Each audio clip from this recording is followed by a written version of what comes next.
नमस्कार, स्वागत है आपका personal finance bulletin money time में। मैं अभिषेक गुप्ता लेकर हाजिर हूं आपकी जेब और जिंदगी पर असर डालने वाली पर्सनल फाइनेंस, बिजनेस और पॉलिसी से जुड़ी तमाम जरूरी बड़ी खबरें। तो चलिए फटाफट शुरू करते हैं खबरों का आज का सिलसिला।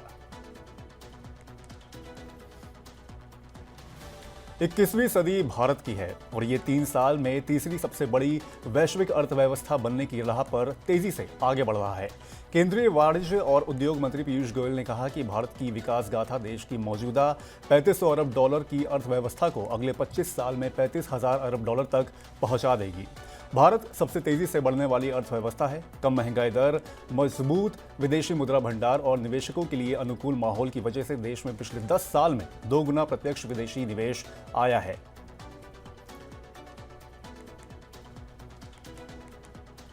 Online food delivery platform Zomato और स्विगी पर कंपटीशन लॉ का उल्लंघन करने का आरोप लगा है। भारतीय प्रतिस्पर्धा आयोग की जांच में इसका खुलासा हुआ है कि दोनों कंपनियों ने अपने प्लेटफॉर्म पर रेस्टोरेंट चेन को विशेष रूप से अनुबंध और बिजनेस ग्रोथ की गारंटी देकर कंपटीशन को कम किया है।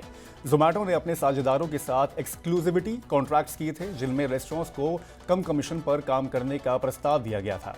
वहीं स्विगी ने भी अपने प्लेटफॉर्म पर विशेष रूप से लिस्ट होने वाले रेस्टोरेंट्स को व्यापार में वृद्धि का वादा किया था।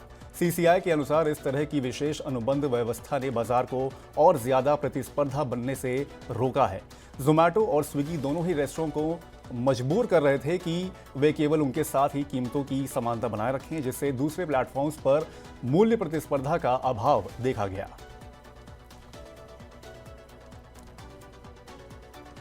घटते रेट साइकिल के बीच डिपॉजिट बढ़ाने के लिए बैंकों के बीच चल रही लड़ाई से शुद्ध ब्याज मार्जिन पर दबाव बढ़ेगा। S&P ग्लोबल ने कहा कि भारतीय बैंकों का शुद्ध ब्याज मार्जिन 20 बेसिस पॉइंट्स तक घट सकता है। S&P ग्लोबल ने कहा कि अगर क्रेडिट और डिपॉजिट ग्रोथ स्थिर रही तो बैंकों के मार्जिन में और कमी देखने को मिल सकती है। अपेक्षित नीतिगत दर में कटौती के साथ साथ जमा के लिए बढ़ती प्रतिस्पर्धा शुद्ध मार्जिन को कम करेगी, जिसके अगले कुछ साल में लगभग 3.2% से 20 बेसिस पॉइंट्स गिरकर 3% होने की आशंका है। कॉर्पोरेट लोन की मांग में और दबाव बढ़ सकता है, क्योंकि निजी क्षेत्र की ऋण मांग में और वृद्धि में जमा बढ़ाने के लिए कंपटीशन और तेज हो सकती है, जिससे बैंकों को घरेलू और विदेशी स्रोतों से ऊंचे ब्याज पर कर्ज जुटाना होगा, जिससे उनके मार्जिन और प्रॉफिट पर और असर पड़ेगा। अमेरिका के केंद्रीय बैंक फेडरल रिजर्व ने अपनी बेंचमार्क लेंडिंग रेट में और 1/4% यानी कि 0.25% की कटौती कर दी है। अमेरिका में ब्याज की दर 4.75% से घटकर 4.5% हो गई है। इससे पहले फेडरल रिजर्व ने इस साल सितंबर में बेंचमार्क लेंडिंग रेट में 0.5% की कटौती की थी। रोजगार बाजार के कमजोर होने का डर भी कम हुआ है, लेकिन डेटा अभी भी मंदी के ट्रेंड की ओर इशारा कर रहा है। अमेरिकी एम्प्लॉयज ने अक्टूबर में केवल 12,000 नौकरियां जोड़ी, जिसकी वजह खराब मौसम और एक बड़ी हड़ताल है। हाल के वर्षों में महंगाई में काफी कमी आई है, फिर भी प्रगति धीमी रही है। एक साल पहले की तुलना में सितंबर में मूल्य वृद्धि की दर घटकर 2.1% रह गई, जो केंद्रीय बैंक के 2% के लक्ष्य से थोड़ा ऊपर है। डॉलर के मुकाबले रुपया और कमजोर हो गया। शुक्रवार को रुपया 5 पैसे टूटकर 84 रुपये 37 पैसे के नए सर्वकालिक निचले स्तर पर आ गया। विदेशी निवेशकों की लगातार निकासी और घरेलू शेयर बाजार में नरमी के रुख से रुपए में गिरावट आई है। कारोबारियों का कहना है कि अमेरिकी फेडरल रिजर्व के ब्याज दरों में कटौती का हालिया फैसला वैश्विक वित्तीय परिदृश्य में बदलाव का संकेत देता है। इसके अलावा डोनाल्ड ट्रंप की कर और व्यापार नीतियों की वजह से वैश्विक बाजार प्रभावित हो सकता है, जिससे रुपए में फिर से अस्थिरता आ सकती है। कच्चे तेल की कीमतों में तेजी से भी रुपए पर दबाव पड़ा। दिल्ली नगर निगम ने प्रॉपर्टी टैक्स की प्रक्रिया को और ज्यादा ट्रांसपेरेंट और कुशल बनाने के लिए कई महत्वपूर्ण कदम उठाए हैं। इन कदमों में डिजिटल तकनीक का व्यापक इस्तेमाल शामिल है, जिससे नागरिकों को प्रॉपर्टी टैक्स संबंधित सेवाओं का लाभ प्राप्त करना आसान होगा। एमसीडी ने कहा कि अब प्रॉपर्टी मालिक केवल 2 मिनट में अपना यूनिक एसेट आइडेंटिफिकेशन कोड यानी कि यूपीआईसी ऑनलाइन जनरेट कर सकते हैं, जिससे प्रॉपर्टी की पहचान तुरंत हो जाएगी और मानवीय हस्तक्षेप की आवश्यकता खत्म हो जाएगा। एमसीडी ने यूपीआईसी विलय और हस्तांतरण के लिए भी ऑनलाइन सुविधा शुरू की है। एमसीडी ने एक चैटबॉट सुविधा भी शुरू की है, जो प्रॉपर्टी मालिकों को तत्काल सहायता प्रदान करती है, जिससे वे ऑनलाइन प्रॉपर्टी टैक्स सेवाओं को समझने और उनका सही तरीके से इस्तेमाल करने में मदद पा सकते हैं। बाजार नियामक सेबी ने म्यूचुअल फंड कंपनियों के नामित कर्मचारियों के लिए जोखिम और जिम्मेदारी के बीच रिलेशनशिप रिलेटेड नियमों को आसान बनाने के लिए कुछ प्रस्ताव रखे हैं। ये प्रस्ताव म्यूचुअल फंड कंपनियों के कर्मचारियों के लिए अनिवार्य निवेश प्रतिशत को कम करते हैं। इसे वेतन श्रेणियों के आधार पर लागू करने और न्यूनतम निवेश गणना से ईसॉप जैसे कंपोनेंट्स को बाहर करने से जुड़े हैं। इन प्रस्तावों का उद्देश्य खासकर कम वेतन वाले और परिचालन भूमिकाओं में कार्यरत कर्मचारियों के लिए नियम अनुपालन को आसान बनाना है। फिलहाल सीईओ, सीआईओ और फंड मैनेजर जैसे पदों पर कार्यरत म्यूचुअल फंड कर्मचारियों को अपने वार्षिक वेतन और भत्तों का 20% उन म्यूचुअल फंड में निवेश करना होता है जिनका वे प्रबंधन करते हैं। ये राशि 3 साल के लिए लॉक इन रहती है। सेबी ने कहा कि न्यूनतम अनिवार्य निवेश राशि को 20% से घटाया जा सकता है और कर्मचारियों के कुल वेतन के आधार पर स्लैब के हिसाब से इसे लागू किया जा सकता है।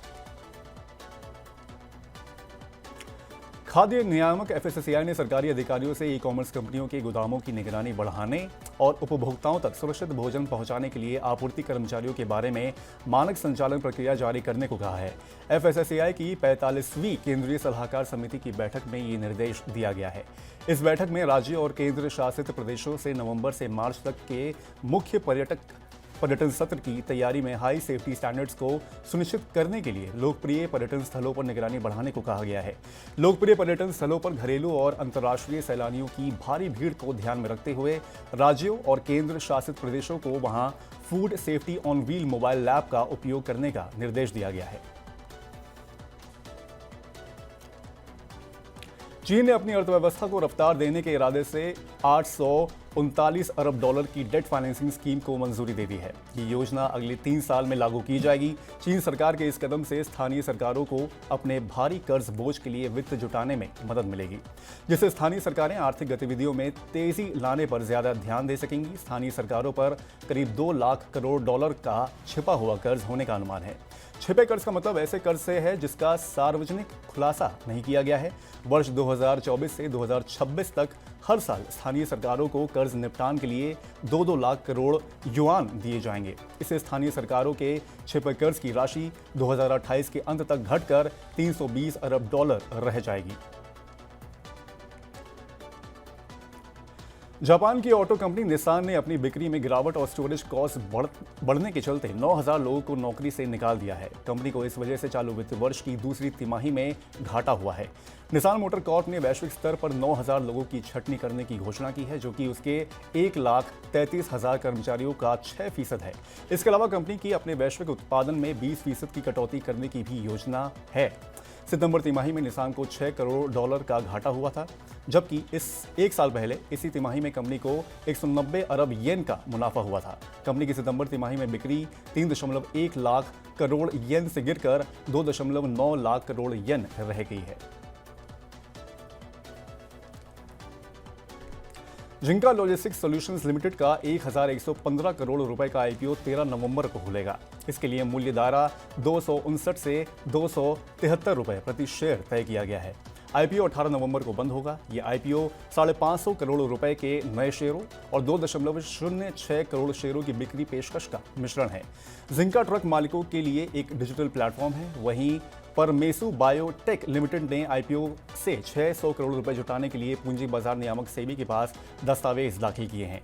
प्रस्तावित आईपीओ 520 करोड़ रुपए के नए शेयर और 80 करोड़ रुपए के शेयर की बिक्री पेशकश का मिश्रण होगा।